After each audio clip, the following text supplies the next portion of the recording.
Welcome back to another Millennial in Debt video. If you are new here, hit that subscription button below, turn on the notification bell so you get that every single time I upload a video. Future millionaires, today is November 29th. It is a big, important day in my life.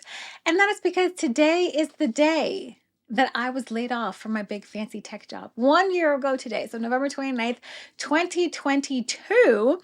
After working on a project for months and Thanksgiving rolled around, the project released on Giving Tuesday, which was yesterday in present time. I was then made aware that I would be let go. They were downsizing the marketing department. I was the brand manager of member engagement, which is a subsect in the marketing department. And I was let go. I was one of 135 people, so about 33% of the workforce in that company let go. It also marks 1 year of me being a full-time entrepreneur. And last week on Instagram, I asked y'all, what do y'all want to know? What questions do you want me to answer on this platform, on this video? And I have them. I have them ready for you, baby. So if you are new here, and if you're not, you just want a little refresher, let's backtrack. So I was a high school English teacher for 11 years, and I left the classroom in 2021 to pursue a different career, to work in tech, to work in marketing, specifically in tech, and really just kind of dive into my zone of genius. And fast forward 13 months. So I worked in for that company for 13 months. I was let go. If you've seen any of the previous videos I've posted, I believe 2 or 3, definitely 2, maybe 3, can't even remember. Brain is shot. 2 videos about, how I felt pretty much announcing the layoff and just how I felt 6 months into being a full-time entrepreneur. And so I want to tap into am I still feeling the same way? What are my next steps? What are my plans? And really just hone in on the questions that y'all ask, because this ain't about me, right? This channel is here to support you and to help you. So let's dive right into it. So I have a question from Sunflower Bling, who asks, how did you prepare financially to do this? Break down the process, please. And the answer is I didn't. I didn't financially prepare for this specifically. I was financially prepared. I had a little bit of runway, so we can talk more about that. But I didn't have the opportunity to prepare. Specifically, right? So specifically, I saw a little bit of the writing on the wall back in August of 2022 when we initially had a huge marketing budget, and we were creating all these amazing programs that we're going to launch in Q3 and Q4. And then one day we get this email like, hey, your budget's been zeroed out. Right. So we don't have any money in the budget anymore. We are going to take this money away from you that we gave you back in January. And we're putting, or we're pausing or stopping or ending any programs or planning or preparation for things we are planning to launch. So I was like, that's suspicious. That's weird. And so just in my normal nature, I like to financially save and invest for unexpected things. And that really was when I started my financial journey, when I was trying to pay down my student loan debt, when I was saving for a down payment on my house. And then when I became a homeowner and just saw that, like, listen, expenses are going to pop out of nowhere. Literally yesterday, I had an issue with my boiler and water heater. So financial issues are going to pop up when you least expect it. And I really started just trying to create a savings fund that would carry me for 1 year. And so typically it's 3 to 6 months that we, recommend out in the financial space. But I was just like, the job market is getting kind of weird. It's getting a little more difficult. And so I want to give myself that buffer to, if something happens, right? So I'm thinking this in August of 2022. If something happens, I would be good for 1 year to pay all my bills, have a little bit of buffer of emergencies if something were to happen, have something for my car, right? Just to have a lot of plans in motion in case, or financial plans in motion in case things went left. And they did, right? So by November, I was just like, okay, well, I have a little bit of runway. I have a little bit of cushion to, figure out what my next steps are going to be. And so immediately, right when I was laid off, I was diving right into applications. I'm like, I'm going to apply for a new job because I can't be out here jobless. I've had a job since I was 16 years old, pretty consistently. I was going to say a 9 to 5 since I was 16, but I was going to school, right? And so I've been working since I was 16 years old. I've never not had a traditional 9 to 5. And so I started applying right away, and I didn't really know what I wanted to do. I had an idea of what I wanted to do with the application process, essentially. Like I was applying for social media management, marketing, brand management, all these content creation, content creator, designer, all the things that I was typically doing for my last 9 to 5 and for my business. Those are the roles I was applying for. And so I had a couple of interviews and nothing felt right.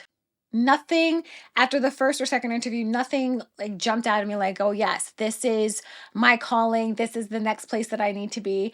And so in January of 2023, right when I got my final severance check from my previous job, I said, I'm going to try this full-time entrepreneur, thing for 6 months. So if June comes and it's not working, I'm going to go back hard to applying, because right at that point I would have used 6 months of my money that I had set aside. And so I was like, okay, 6 months. And on top of that, I was also finishing up my book and copy editing and doing all those things. So I was just like, let me just focus on Millennial in Debt and focus in on the book. January and February came around, and I mentioned in the video that I shared, I made a substantial amount of money, right? And I like to always be transparent with what's going on. Finance wise, I made a really good amount of money, and it gave me hope, and it gave me a push and a battery in my back to say, oh, you can do this. Like, you've got the tools, you've got the skills, you can do this, keep going. And then Q2 came. Q2 came, and it reminded me that I like stability a lot, a lot, a lot. And I don't like the fluctuating up and down, which is a very big part of entrepreneurship, right? One month you can make $100,000 and another month you can make $12, right? That's really it. Be like that in the streets of entrepreneurship and being a business owner. And so from March through June, I was focusing on the marketing of my book. I was going on podcast interviews, doing all these things, running all over the place, speaking in different engagements to promote the book. But I wasn't really focusing in on, things that were bringing in a lot of money for the business, right? It was a lot of output, a lot of expenses, a lot of money going out for the book, for my bills. It was also the first time that I was paying myself. I never used millennial money. The entire time I only used my money, the money from my 9 to 5. And that was really important to me, because if I'm creating content and talking about how to pay down debt and how to do this and how to do that, I want to be, authentic to that process as well for myself if I'm sharing it with, my audience. So I always use just my teacher salary or any side hustles that were associated with my teacher salary. I only used my tech salary, right? And so this was the first time that the money coming into the business was not only going to maintain the business, but maintain me. And so in Q2 and Q3, I was just like, oh, I can't really pay myself. I have to pay all these other contractors, right? Because I'm trying to scale and do all these things. I have to, pay taxes. I have to do all these things that I was kind of doing prior to being laid off, but it never registered in my brain like, oh, you also have to buy food and pay your mortgage and pay your electric bill and do all these things with that same pile of money, which wasn't doing that before. So this was a long answer to that question. I promise all the other answers won't be this long. I did not prepare specifically to be a business owner as a full-time thing. But I will say that if you are considering being a business owner or leaving your 9 to 5, it's important to build that runway out. And I would continuously have that conversation with myself. When I hit month 6, I was just like, okay, we didn't bring in as much money as we wanted in Q2 like we did in Q1, but we still have a little bit of runway. Let's see what'll happen when we get to September. And then end of Q3, beginning of Q4, I signed a lot of brand partnerships that extended the runway. And so it was just like, okay, let's keep doing this until the runway gets to a spot where you're uncomfortable. And then you can pivot and make the decision on whether you're going to go to a 9 to 5, whether you're going to, change some infrastructure in your business, whether you're going to go back teaching, whatever it is. But let's wait until the runway gets to this amount. And I think that's a really important thing to have that conversation with yourself. If you do want to become a business owner, if you are thinking about leaving your 9 to 5, what is that runway going to look like and feel like for you? It's going to be different for every single person. Does that mean having 3 months of expenses and a bank account? Does that mean having 6 months? Does that mean having one? Whatever it feels like, it looks like for you, have that runway, because much like being a homeowner, being a business owner is going to have a lot of fluctuations, and you need to have some sort of stability, financial stability somewhere, somehow, in order to really keep you going and pushing through all the other difficulties that business owner, an entrepreneur will go through. Right? Let's go to this next pregunta. I just hit 500 days on Duolingo. So yeah, trilingual queen. Polyglot now, right? English, Spanish, French, Creole. Holla at me. Okay, next question. When did you know it was time? So Chad Bowler asked, when did you know it was time? Oh, sorry, girl, you can't read. When did you know it was time? They didn't say time. When did you know it was just finally time to take the leap into full-time entrepreneurship? Very similar to the last question I just answered. I didn't. I was pushed out of the nest, and that's how we ended up where we were. Curly Locked asks, how do you prepare for tax season? Whew. So I fear the IRS tremendously.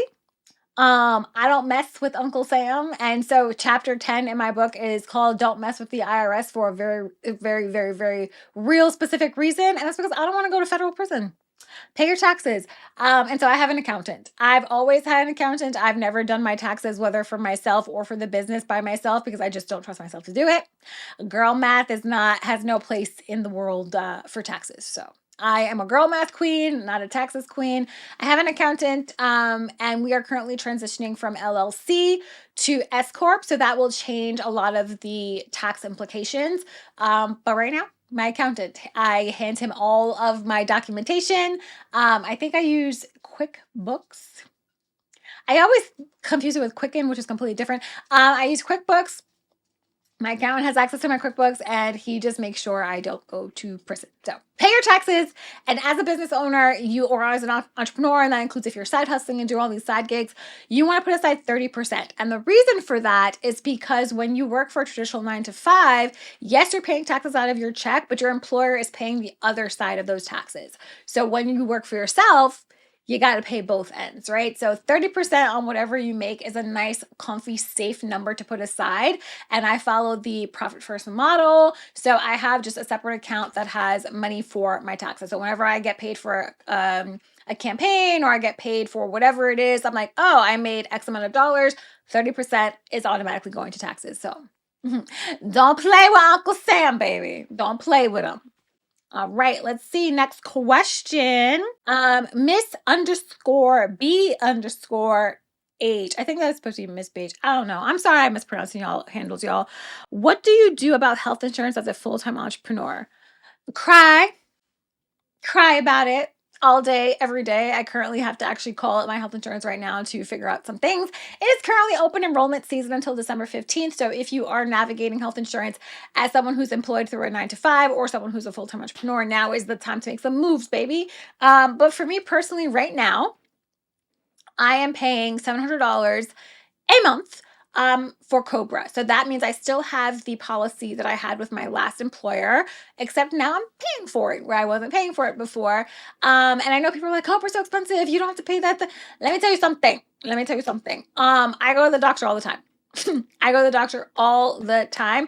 And so when I was a teacher, I had amazing, stupendous, fantastic health insurance that I love and miss tremendously every day.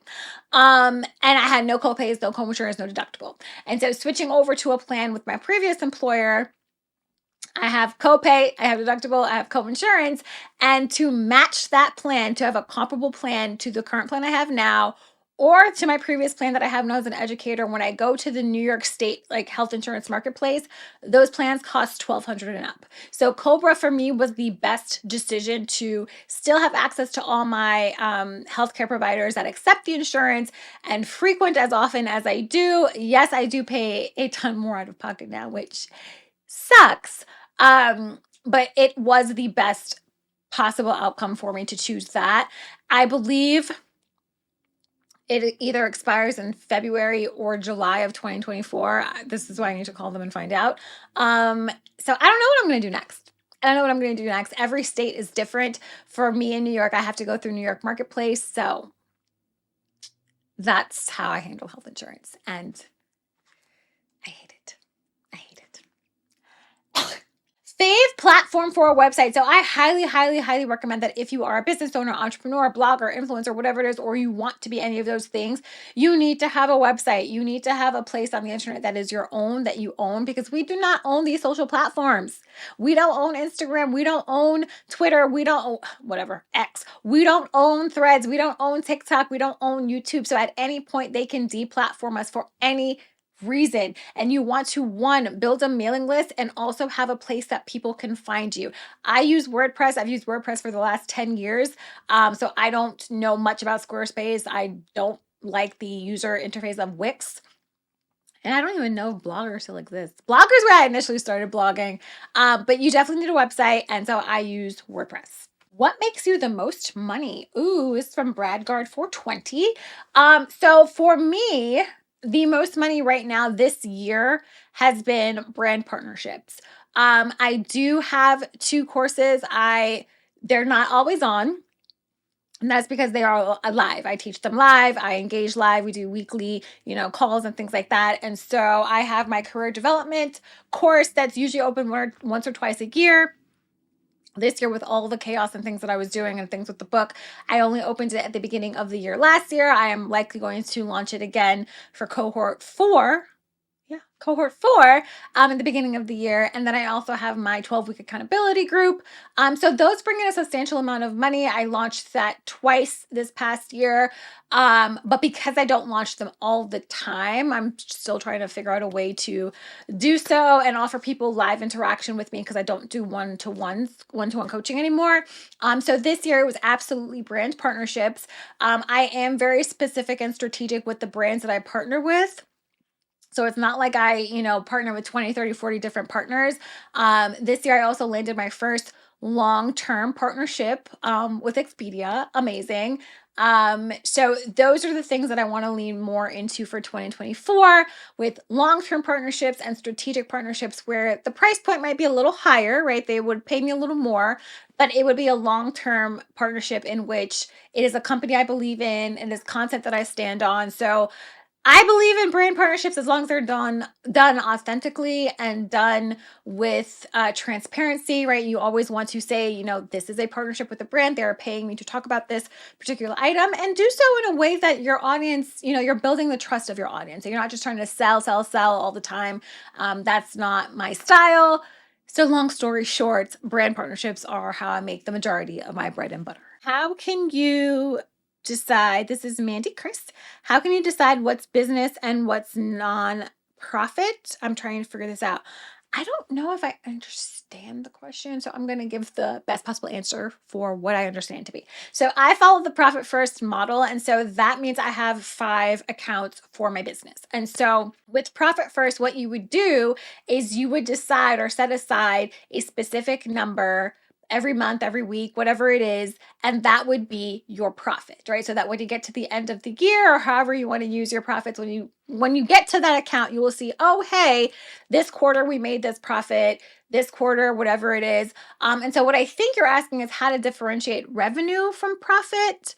Because a lot of times when you'll see online, like, oh, I'm $1 million business, or oh, I'm a 6-figure business, they're typically referring to revenue, how much money the business has made, not how much money the business gets to keep, not how much is the actual profit, right? So that's something that needs to be clarified, right? So for me, I have an account where profits go in specifically. Then I have an operational expense account where, I'm paying different freelancers and people who are working for me and doing things like that, and bills to keep the company afloat. So that is the second account that I have.